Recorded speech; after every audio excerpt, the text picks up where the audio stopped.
All right, so we all have bad days. Like we all have bad days, and sometimes when we interact with people in the midst of our own bad day, uh, they get the other side of it, right? So Mhm. Dame, hello, Dame, hello, Hi. Dame.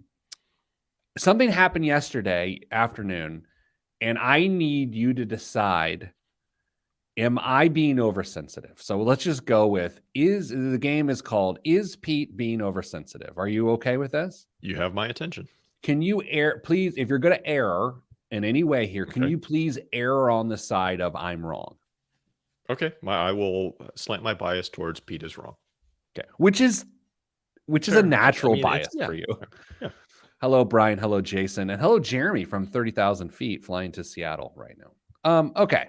Dame, young Theodore, Mhm. 11-year-old kid that looks like me in my home that has hair, calls us after school. This is about 3:30 yesterday afternoon. Flat tire on his bike. Okay. Okay. Flat tire on his Okay. bike. And so I'm like, well, I'm gonna walk home. It's a mile. You're fine. I'll put hair on your chest.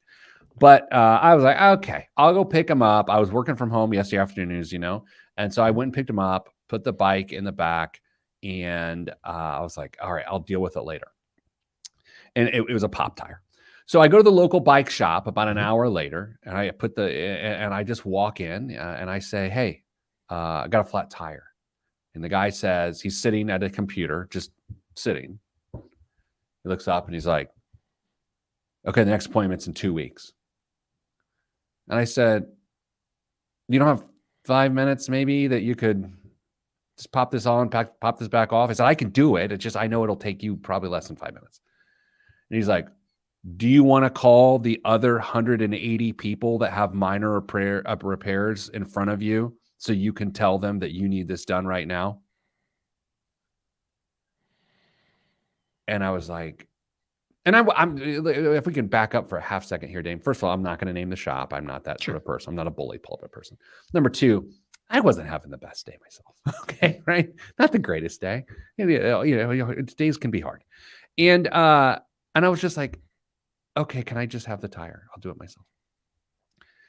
Am I wrong to think that maybe I definitely got the short end of that? Like that was a little hot, right? I can see this. Well, yes. If the tone was as you described, which I have no reason to believe it wasn't, Sure. it's yeah, that was a little aggressive. My tone or his tone? His, his. His tone was exactly as I described. Where tone? I'm trying to be honest. When he said, "Yeah, it'll be 2 weeks, the next appointment," I said, "You don't have 5 minutes." I could have said it like that, or I could have said it like, "Hey, you don't have 5 minutes you could put Yeah, to this." Like it could have been on a spectrum. It sure. wasn't bad, but it could have been like, "You don't have 5 minutes."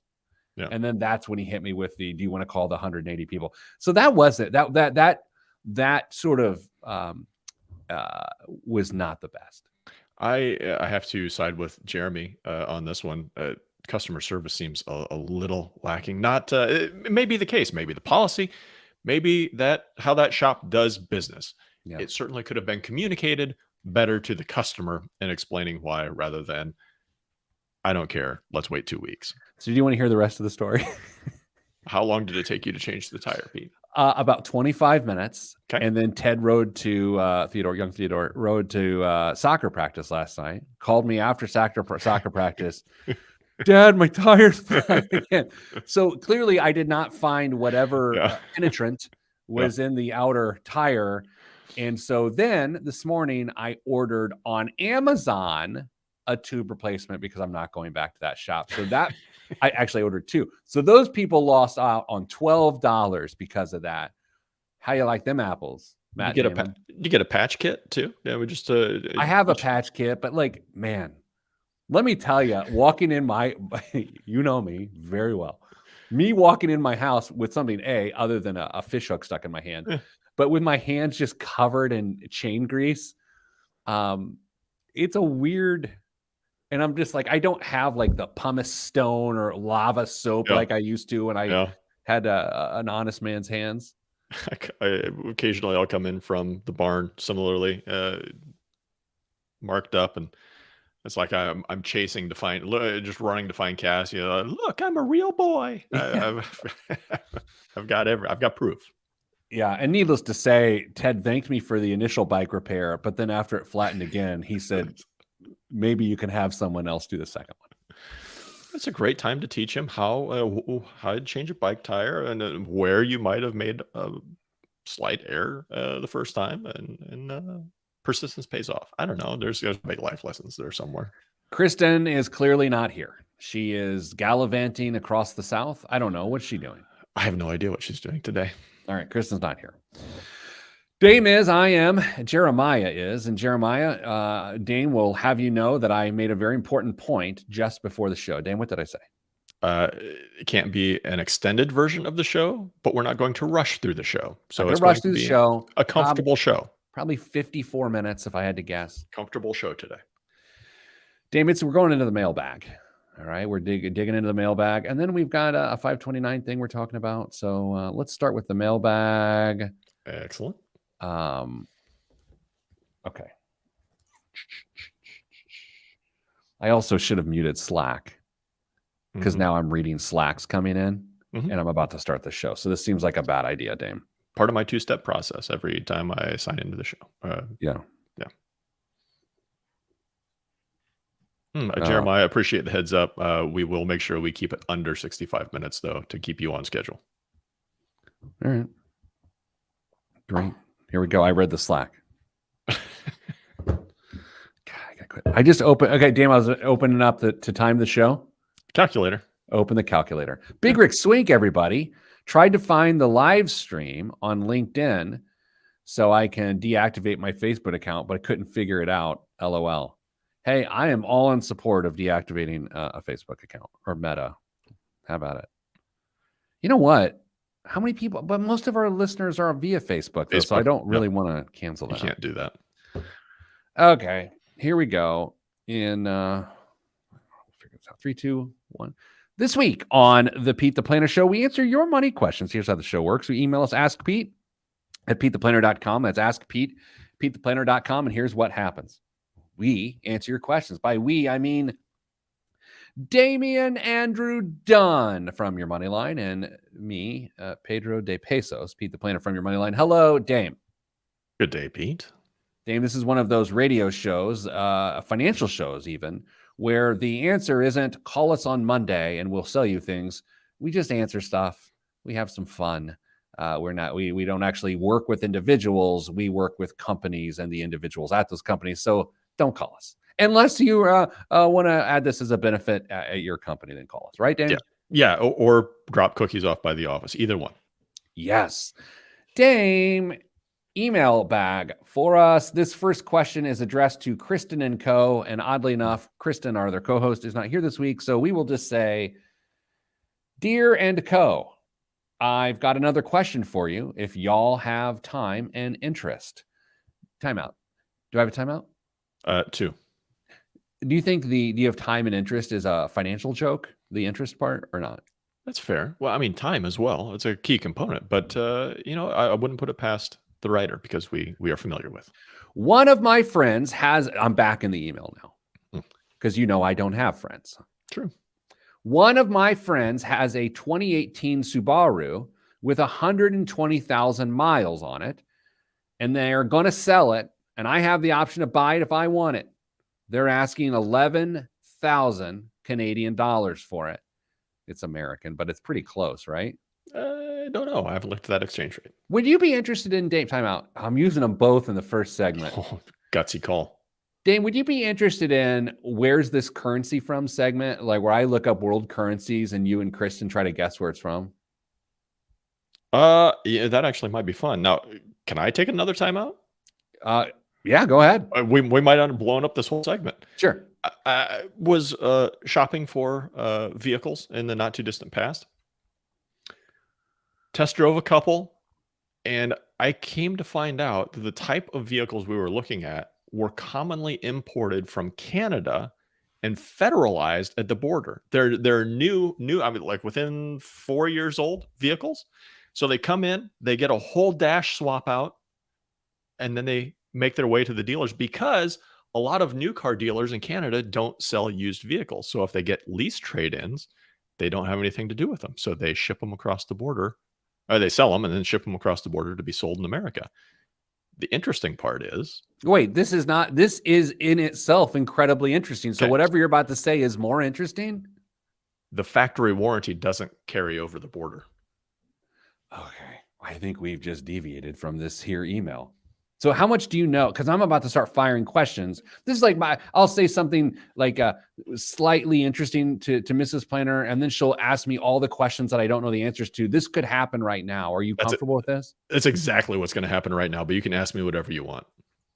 So this email's from Ian, but Ian, we don't care about your email anymore. And good luck. I hope the Subaru runs well. All right. So Dave, first of all, I'm stuck on the word federalized. It's federalized at the border. What does that mean? It has to take a U.S. citizenship test, and they have to get a 70% or better. Absolutely. Right. Yeah. It has to get converted. Like the dash has to go into miles per hour. Apparently, I don't know because it comes across the border with kilometers and liters. So they swap the dash out so Americans can read it.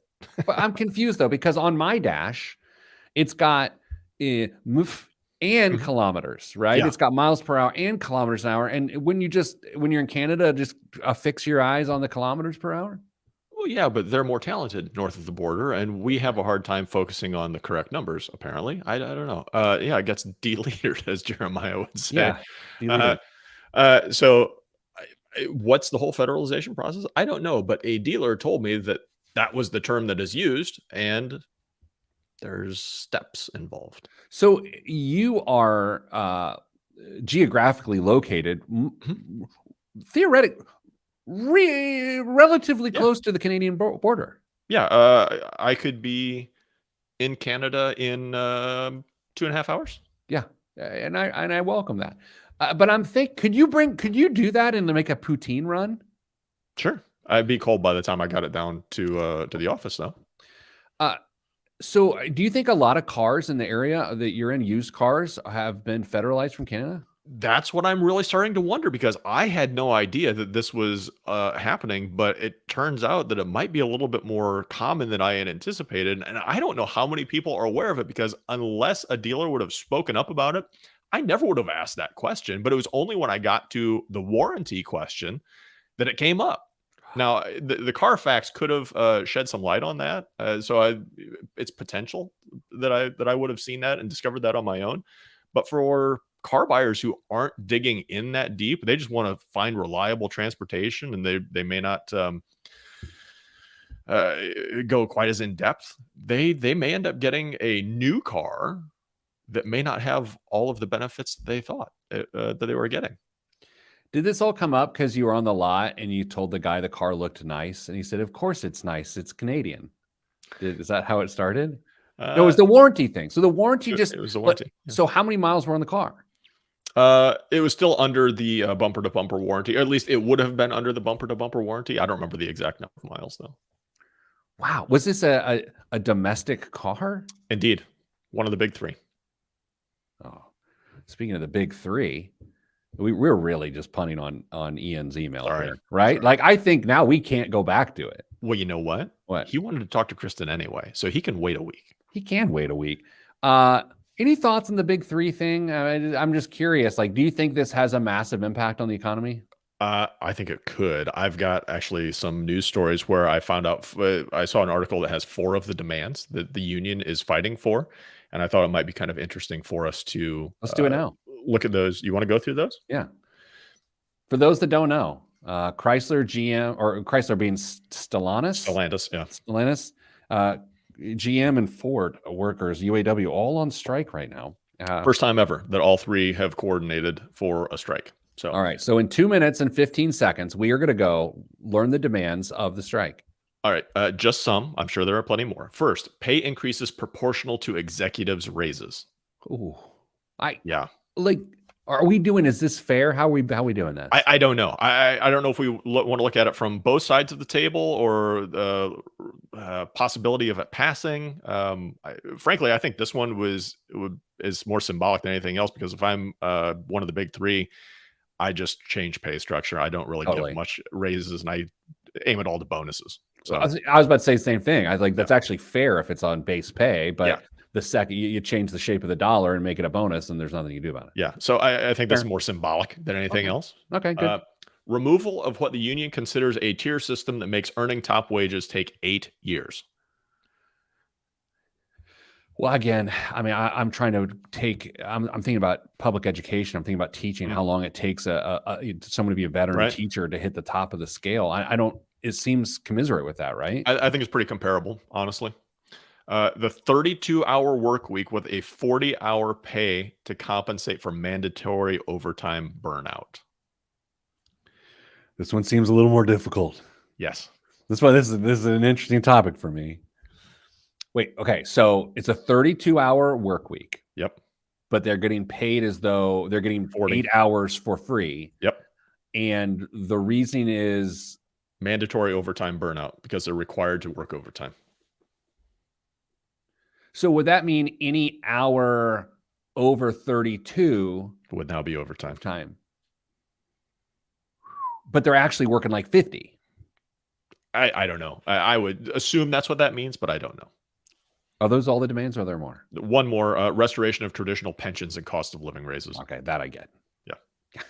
Okay. Look at us. Look at us. Kristen's away and the show goes to pieces. We just change segments in the middle of the segment. Coming up after the break, will we stick to the topics?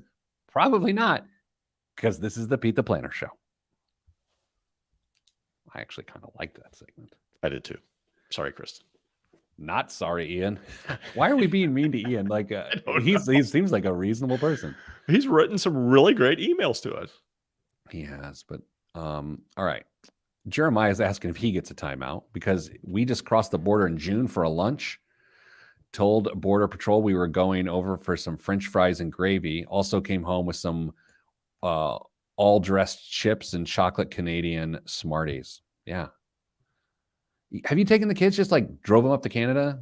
No, we thought about doing a trip, kind of headed east and doing the whole Niagara Falls thing and going through Canada one direction, whether it's out or back, and we just haven't done it. One Direction. What's Harry Styles have to do with this? Everything. Have you seen that man? He's gorgeous. Oh my gosh, he's really been working out. If you could have hair, but you had to wear it like Harry Styles at this point in your life, would you do it? This is a game I play frequently. That's a really good question. I think if I looked cooler, it just wouldn't work. You know what I mean? Like I am now on brand as kind of schlubby, and I think if I had too many handsome elements going on, we'd be in trouble. I don't know. But yeah, if I had to look like Harry Styles' hair, I could probably do it, right? I could suffer through that probably. If you had assigned me a celebrity haircut, because this week was Bald Appreciation Day on Wednesday. So I was told. Yeah. Bald Head Appreciation Day. I wished Dame a happy day and said we should get together and rub our heads together. And I was told by our human resources person to not say that in all team meetings. But here we are. Alas, here we are. LinkedIn. Dame, if you could assign me any celebrity haircut and I just have to rock with it, and you can go nice, you can go mean, you can go funny. Where do you go? That's a really great question. Are you at the point in your life where it's hard for you to imagine yourself with hair? Oh, I can't. Other than this business of ours occasionally constantly reminds me that I once had hair and a beard. Yeah. Dame, I would give you Jason Momoa's hair. Oh, I would love that. You would look so good as like Aquaman. I was going to go with something a little bit more conservative for you, like George Clooney or something like that. Oh, I'd take that. Yeah. Yeah, I'd go with the George Clooney. All right, let's do a show. Next, on to the next question since we took care of Ian's. Okay. Nobody had hair talk on their bingo card today. No, well, yeah, good call. We did talk about Kristen's hair the last couple weeks because the way her lighting changed for camera, it looks nice.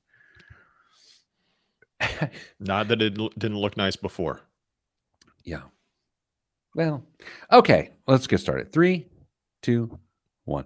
Back on the Pete the Planner Show. It's a mailbag episode of the show where your emails submitted to Ask Pete, that's all one word, Ask Pete at PeteThePlanner.com.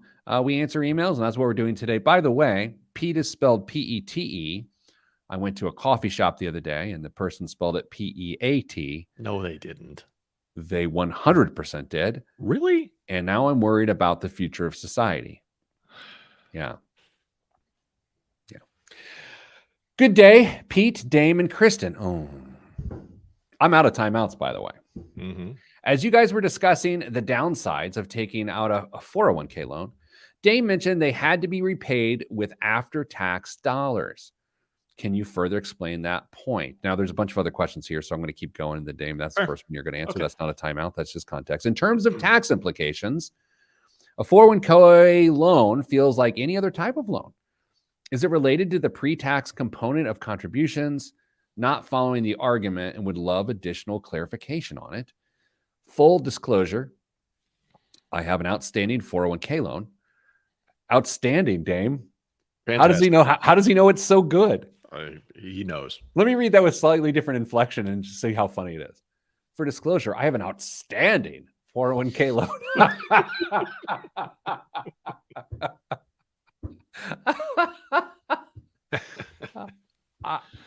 For full disclosure, I have an outstanding 401k loan that we used to invest in a family business. I hope this email doesn't turn sad or I'm going to feel really bad. By the way, I know this emailer and I really like him. So Aaron, I'm sorry. The business has consistent proven returns of roughly 15%. So we were willing to take the risk. I also got lucky in terms of timing as we took out the loan September of 2021 and the market dipped considerably after we took out the loan. We're planning to repay the rest of the loan later this week, lump sum. Oh. Now that the market is about at the point in which we originally borrowed. We weren't trying to time the market, but being able to borrow high and repay low along the way has a nice benefit in our situation. Secondarily, I know I don't have any timeouts, but I want to say something. I'll allow it. You usually don't hear the word secondarily. You don't read it. You don't hear it.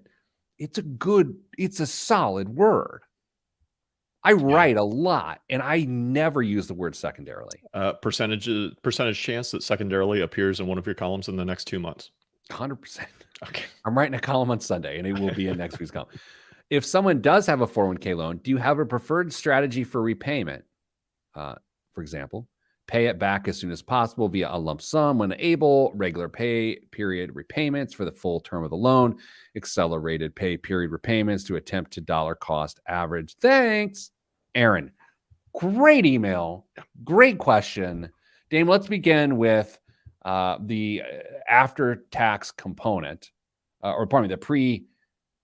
Can you further explain your point on why you say it has to be paid with after-tax dollars? Go. Okay, that part is 100% true. The 401k loan is repaid with after-tax dollars. The tax considerations, that did catch my eye when I read this question, and it got me thinking. Aaron's not wrong. Any other loan would be repaid with after-tax dollars. You should be repaying a loan you took out with after-tax dollars. Let's keep in mind that there is no tax implication when that loan is dispersed. You're not paying a penalty or income tax or anything like that. You're simply removing money from your 401k with the promise to repay it. If you don't, that's when you get hammered with the tax problems. So you are repaying a loan just like any other loan with after-tax dollars. We're all square there.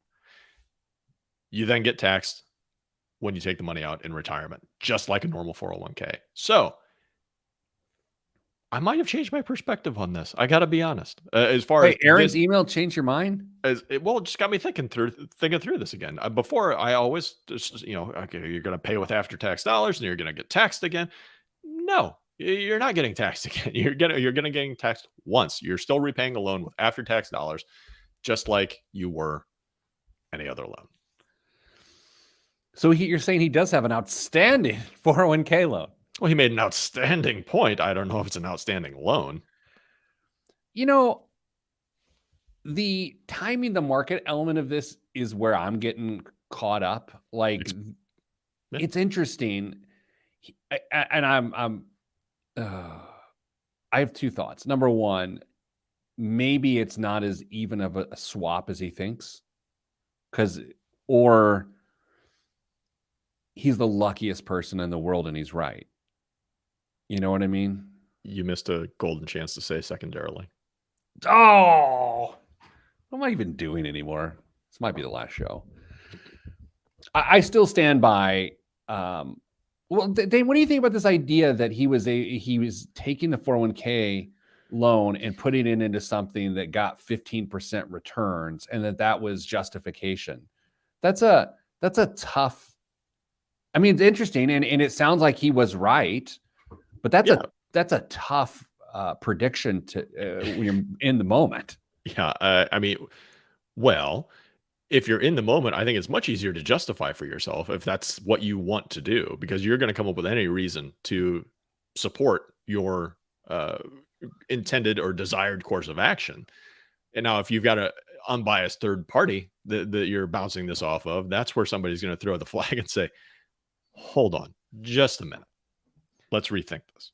Yeah, here's where my head goes. And Aaron, look, I like you a lot. You know this, and I like your family. So disconnect yourself from this. If a family business needs a loan, is the family business in a position to tell someone that there's 15% returns attached to the loan, whereas a bank would have said no, right? Like if you're going to family for a loan for a family business, that generally means traditional lenders have said no. And if the traditional lender said no and there were 15% returns on the horizon, like how does that work? Yeah, my thought was, how did we get here? What other avenues were explored and didn't come to fruition? Because if a bank said no, or multiple banks said no, this becomes a much riskier proposition. I think anybody's reasonable estimation. So it worked out. It reminds me of I'm deviating, apologies, but my advisor in college told me, and the entire class's story. This was Pete. You and I went to college at the same time. There was a little tech boom going on around that time. I heard, yeah. Pets.com. Yeah. He had a student that got his credit card statement, and back then we used to get blank checks that would come with statements every once in a while, convenience checks. Yes. He maxed his credit card out by writing those to a brokerage account and used that money to invest everything into, I believe it was Sun Microsystems, but I don't remember. And it worked. And I hit big for him. Horrible risk, terrible risk. And is it a direct correlation to what Aaron's going through here? No, but man, I see a lot of similarities. That is fascinating. Yeah, because sometimes you end up being right, but the risks you took were you shouldn't have taken. And I'm not.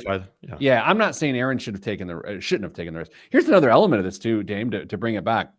Do you remember back at the beginning of 2023, as an executive team, we're like, hey, you just never know how these years are going to come. Let's go get a giant line of credit just in case.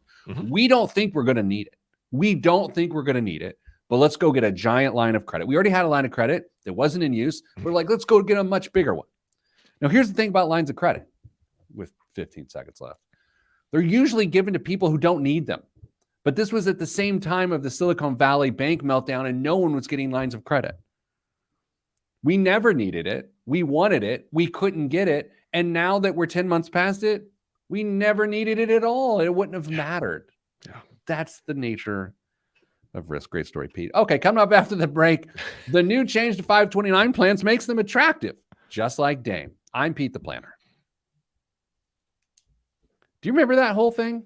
Yes, of course I do. It was pretty irritating. It is strange. It's like, okay, we are doing the prudent thing. We were trying to take out a giant line of credit, and we're not going to use this in case this or this. And now we are at the moment when you would have conceivably needed it, and we're not even close to needing it. Yeah. God, a lot of lost sleep over that. Yes. Here's the good news. I didn't eat anything this morning, and I have coffee just tearing my stomach apart. I'm sorry. You got 2 more segments. I don't know. I'm forwarding an email real quick. Sorry. Okay. You know how I go. All right, let's do. Oh, my favorite thing in the world is today. Oh, Get to go pay my mortgage this afternoon in person. did they say your name when you walk in? Like No, one they don't even cares? know me. That's no. And I wish they did. I think they got a massive marketing opportunity. Customer service It's a right little there. narcissistic there. I'm so excited. I'm gonna break under a meaningful breakpoint Oh, yeah, threshold sure. of the loan amount today. Sure. So Excellent. kind of a big deal around here. Actually, I think we break through one in 2 months. Oh, congrats. Yeah. I'm gonna make an obnoxiously big deal when I pay off that stupid mortgage. But it's 2.5%, so it's actually a beautiful mortgage. Who are you going to make a big deal, obnoxiously big deal to? Anyone who Listen. has ears or eyes or a mouth. It'll Okay. come out of retirement and Twitter just to be obnoxious for his mortgage. Yes. Oh my gosh. You hear my stomach growling? I'm putting the microphone up to my stomach. Oh, it's not growling out. But if you hear what sounds like Sully from Monsters Inc. at some point in the next segment, it's because I've put the mic up to my stomach. We got yeah. our favorite coffee. We ordered a favorite coffee. We do it once a year. It's from New Orleans, and it's Bananas Foster coffee. Bananas Really? Foster flavored coffee. It is unbelievable. It is so good. We order like 4 pounds of it, and we just have it in the fall. And we brewed it for the first time this morning, and that is as exciting as paying my mortgage is later today. So is that like your daily for a while, or do you just break it out on special-ish occasions for a while? It's our daily, because you know how the goes. If you stretch it out, then it starts to. Yeah. Okay, let's continue. Sorry, got a show. 3, 2, 1. Back on the Pete the Planner show. Dame, you know there were some changes with the 529 college savings plans that some experts and some critics believe to now make the 529 plan undoubtedly the best way to save for college. I have always been fond of 529 plans, and not just because they have paid me to say that at one point in my career, but because it is the way I am saving for my kids' college. But there is a new provision within them that makes them relatively attractive, but there's more to the story. So Dave, can you just catch us up? Like, what's the new provision? Yeah. So very recently, you are able to transfer a balance from unused 529 accounts into a Roth IRA for the beneficiary. There are some stipulations that come along with that, some rules we have to follow. And I'm sure that's something that, Pete, you're going to want me to cover here. I am. But so when I first saw that this was coming down the pike, is it pike or pipe? We've covered this on the show too. I think it's the pike. I think it is too. Nope. Did you get the stomach growl there? I didn't, but nobody on the radio heard the setup for that in the break. So that's awkward. All right. So Dane, when I first heard about this, I thought, oh, good. My kid gets a scholarship or doesn't go to college, and I can take the money that I've saved and I can put it into a Roth IRA for me so I can stop working someday. And I was very excited about that. And then Dame, you ruined my dreams. You went right up to the punch bowl and dropped a foreign object in it. And you said, you know, Pete, it's actually a rollover for the beneficiary. So your kid goes to school or they don't go to school, and you're like, you know what? Here's $35,000 to start your life. But Dame, I can't just dump it all in. There's more to it than that. Yeah, there are a few things that come along with that. First, you're subject to the annual contribution limit. So which is what right now? I don't even know. $6,500, I believe, this year with non-ketchups or mustards. So yeah, you can't just stroke one check or set up a transfer for $35,000 and push it all at one time. It will take a number of years if you've got 35,000 plus left in the 529. So, and this is where this goes off the rails for me, honestly. Now, it's not the 5 years it takes. It's that in a perfect world, in a vacuum, of which we don't live because we are two bald men. We do not live in a perfect world. The male part was the imperfect part, not the bald. Bald is beautiful. I am concerned that the opportunity to develop savings and investing habits early in a career gets overlooked because someone else is dumping in that money for you. And whereas you could put money in a 401k or another qualified plan, I don't like the idea that mommy and daddy are filling up that account for you when it should be a muscle you learn to flex yourself. What if the parents set it up as a matching type of contribution for the 401k contributions by the student now employee? So Oh, if you so one of contribute, those, yeah, family contract sort of things. yeah. So I mean, the money was there for college. You didn't need it. Thanks. But we're going to continue to teach you some good habits. And if you make your contributions to your 401k, 403b, whatever, we will match, dollar for dollar or 50 cents on the dollar if you really want to push the student or new employee to develop that habit. And it comes out swimmingly well in the long run. I don't mind that. How many doublings do you think? Let's say a person has their account fully funded by the time they're 27. Let's say they work till they're 67. So let's do some math here. Yeah. So let's say there's 40 years. How many doublings will you give me? Will you give me? That's a really interesting question now, because we used to figure it was once every 7-ish years. Do you think that's reasonable going forward? I would always go 8 or 9 personally, but you go 7. I mean, rule of 72, but Sure. let's Let's go with go 8. 8. Math's Okay, easy so that 5 doublings. way. Yeah, math's easy that way. Okay, so 35 turns into 70, right? You're here to check the math. That's double number 1. I don't have a calculator going right now, so it's okay. okay. It's just one doubling. One doubling. That's the math I need. Okay. Then you get to 140,000 American dollars. It's double 2 doublings. 280, 560, 1,080,000.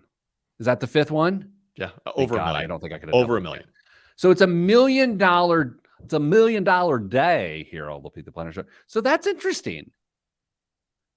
Yeah. I mean, there's no way it was designed that way, but that is interesting. Well, here's the thing. How many 529s do you think are going to have $35,000? That's the best question.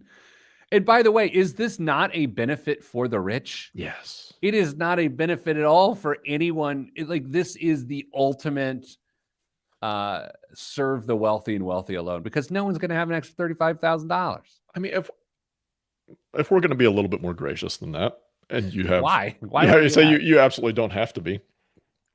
Let's say middle income family manages to scrape together 10 grand for one of their kids, and let's say they end up getting a scholarship and they don't need it.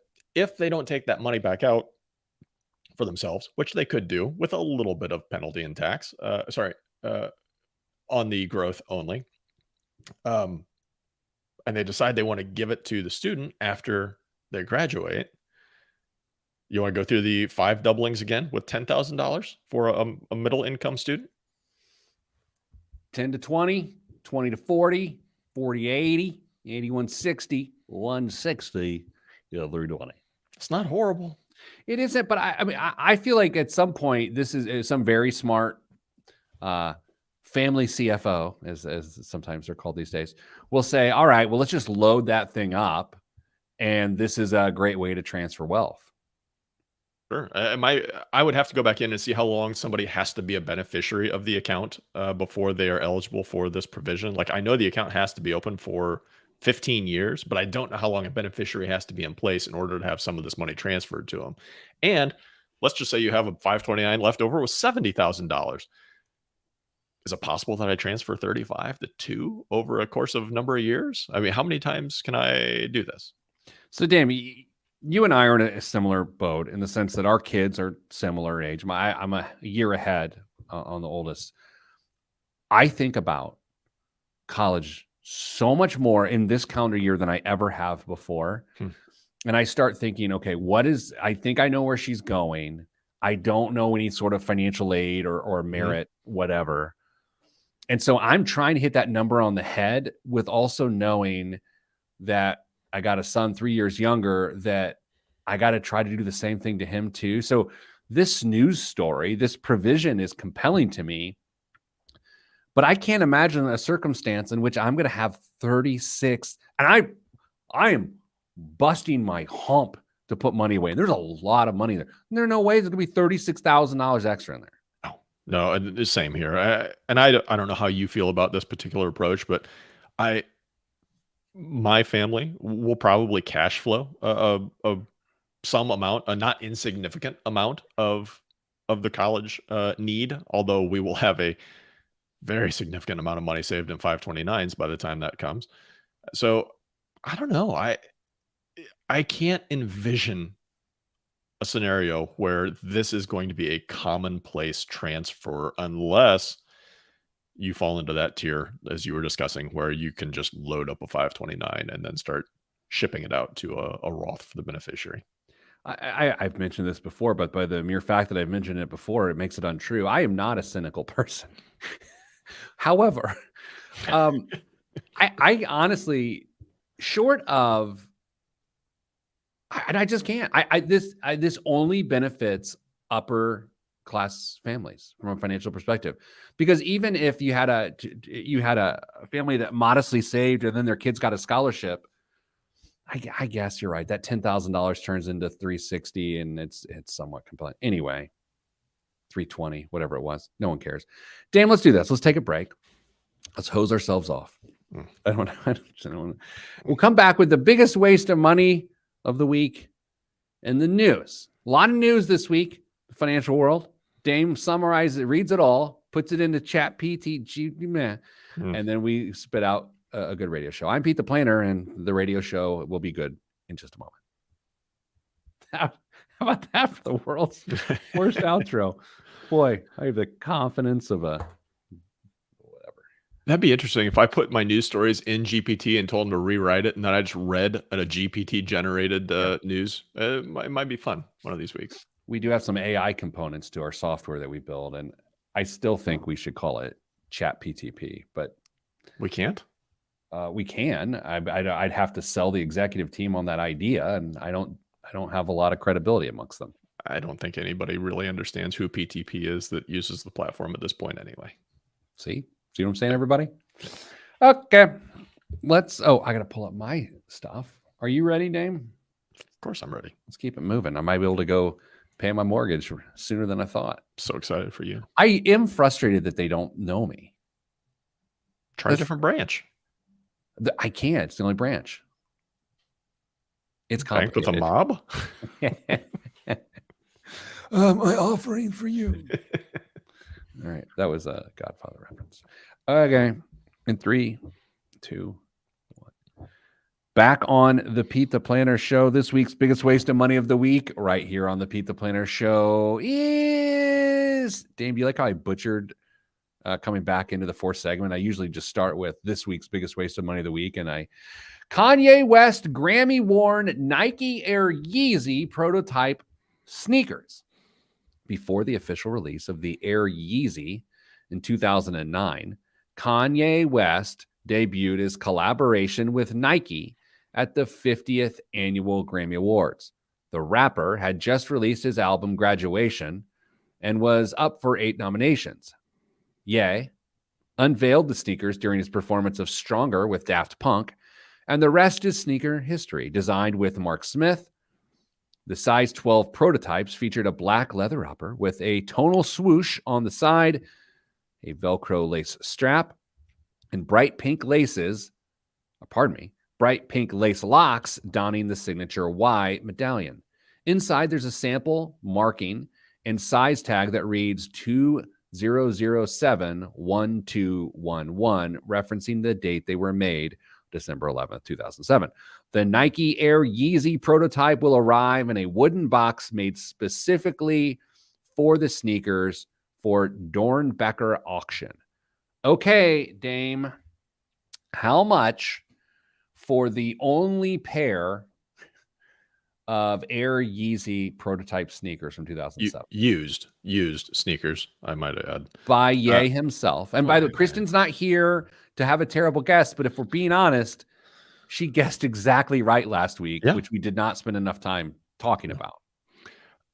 First of all, let me just say that these look like bad imitation Jordans that also ate some really old seafood. It's not an attractive sneaker in my That is the opinion. most accurate description of the shoe that I can possibly imagine. That is exactly right. Isn't it? The Jordans, the old black Jordans with the Yep. toggle on them, Yep. but they're sort of puffy, Yep. and so they look like they ate bad seafood. Damn, that's unbelievable. That's why you get the big bucks here. There we are. All right, my guess. We're guessing an auction estimate. Is that what we're You can sitting buy on here? now, it says. Oh, I don't know how, but $100,000. ooh. Oh, okay. Hold on a second. The starting bid was $65,000. Okay. Right now, there are 19 bids, and it's $180,106. That's just asinine. Dame, what's in the news this week? Goldman Sachs is preparing to offer wealthy clients more access to a unique investment, the chance to own a piece of a private sports team. Oh, The bank is creating a quote sports franchise unit that will within its investment banking division that will combine sports M&A with sports financing. A top goal is to work with asset and wealth management to pitch wealthy clients on investing in teams, stadiums, and other flashy deals. Goldman declined to say which teams its clients might be able to invest in. The bank has worked on deals across the US and internationally, including sales of Chelsea Football Club, Formula One, and a minority stake in the Tennessee Titans football team. Goldman's offering will involve pitching clients on the chance to own a slice of a team or, in some cases, buy an entire team. Goldman's clients can also invest in both equity and debt deals. Institutional clients, including hedge funds, sovereign wealth funds, and private equity firms, can also invest. before we comment too much, can I just give the general professional reminder that we have multiple sports organizations, Yes. clients here Yes. at Your Money Line? Yes. Okay, I'm saying that to myself as well. No. As a reminder of what not to possibly say. I think it's genius, frankly. I mean, let's say someone wants to get liquid, a major owner, and they're like, "All right, well, buy $100 million, give me $100 million, and put it in your little fund there, Goldman Sachs." It's genius. Yeah, I aren't going to have any issues selling that if they can get their claws into either sections or entire teams. They will absolutely find investors to chew that up. What would the fees be on that, Pete? 2 and 20. Like, I mean, it's going to be like hedge fund fees. I would say that this does seem culturally more popular than it used to be. Even Dude Perfect has become connected with English Premier League football. Like Burnley, they become minority owners along with JJ Watt and his wife, who's a professional soccer player. And, Tom Brady has ownership stakes, and LeBron James has ownership stakes in Premier League soccer. So this is and obviously Ryan Reynolds and Rob McElhenney bought Wrexham FC. So it is a thing. And I think it's because of events like Wrexham and JJ Watt becoming a minority owner of Burnley. I think that's why this trend will continue. Yeah. Would you ever do it? I mean, let's take the ultra wealthy section out of it. But if Yeah. you could buy a minority piece, Yes. a very minority piece of a team, just to say you have a slice of the pie? Not only because it's fun to say you have a slice of the pie, but I think too, we have not seen a dip in the valuation of sports franchises quite yet. And with a lot of money from the Middle East flowing into sports teams right now, it just seems like an amazing investment. That is not investment advice. Thank you, Dane. What else is in the news? Federal tax cuts are here to stay, and so are exploding budget deficits. President Biden and the GOP are gearing up for an election year battle over extending the 2017 law that lowered taxes for individuals and businesses. Ignore the noise. The Republicans promised to continue all tax provisions scheduled to expire after 2025, while Biden has proposed extending them for almost all households. He wants a sharp tax increase on roughly the top 2% of U.S. income earners, but it's doubtful that he could achieve that even if Democrats control both houses in Congress. The two parties tacitly agree that income taxes on the vast majority of Americans can never go up, which means a permanent budget imbalance that both bemoan but don't seem eager to change. So you had tacitly and bemoan in that copy. I did, and I almost read one of those sentences perfectly, but I missed it. That's the worst. Isn't that the worst?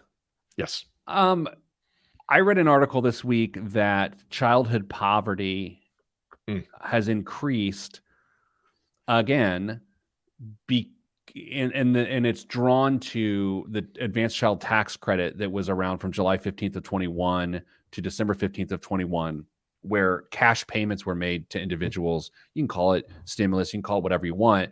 But the hypothesis here is that those 6 months went a long way in addressing childhood poverty and hunger. And then when we went back to the old system of not having those advanced child tax credit, that childhood hunger and poverty were on the rise again. Now, as you would hope, Dame, I am in support of the decline of childhood poverty and hunger, but I am somewhat skeptical, not cynical, skeptical that those 6 months of payments, of stimulus payments in 2021 actually significantly led to less childhood poverty. On paper, yes, but knowing how many people got that money and none of those people are impoverished, I struggle to look at correlation versus causation. Yeah, I would love to see the data used and collected to draw that conclusion. And what I didn't see, I saw something very similar to the piece that you're talking about. Did they say it has surpassed what the poverty rate was before this stimulus, or is it just come back to equilibrium? I don't remember. Now you're Okay. asking me to remember things, and that's where the show usually goes off the rails. I should have known better. Yes. What else? Final story. The Consumer Price Index, a measure of goods and services and prices, rose 0.6% in August from the month prior, the fastest pace in more than a year. More than half of that was due to higher gasoline prices. So-called core prices, which strip out volatile food and energy, rose by 0.3% last month after even lower readings in June and July. The August increase reflected higher costs for items such as airfare and vehicle insurance. The upshot? The Fed will likely hold interest rates steady at their meeting next week, and U.S. stocks, edged higher after the no surprises inflation report. Do you really think they're going to hold interest rates steady next week? They might. Do you want to do a little gentleman's bet? Sure. When's the meeting? Do you know? Will we be together in person when that's going on? I want to say it's either a Tuesday or Thursday. I can't remember which. Okay. Gentleman's bet for lunch. Okay. I say they will increase rates again, and you say they will not. I'll say this thing. Yeah. Sending you good vibes because good vibes are all that's in the budget. Thanks for listening to Pete the Planner Show. I'm Pete the Planner. Okay. Look at us. Dame, I said this show would last 54 minutes today, and we're at 52 and change right now. Are you going to do a little tap dance to get us up to your prediction? Yeah. Clearly, we've met. I left up the Boam graphic during the rest of that segment, which is annoying. All right. Nobody wants to look at me. They were just looking at my description of the shoes. Dame, are you excited for dinner next Monday night? I am. I need to go rescout the menu. I only took a quick glance at it, though. Oh, we've been there together, have we not? Yeah, I think it was I don't know, a year and a half ago, maybe. Yeah. Okay. Yeah. Okay. Well, we were going to do it again. You know what? I think we're done here. I'm going to go pay my mortgage, and then be just a cheer dad this weekend because that's the world I found. I went from being a soccer dad to cheer dad with just one tryout, just like that. Happy for you. Really? Yeah, better you than me. All right, everybody. Stay getting money.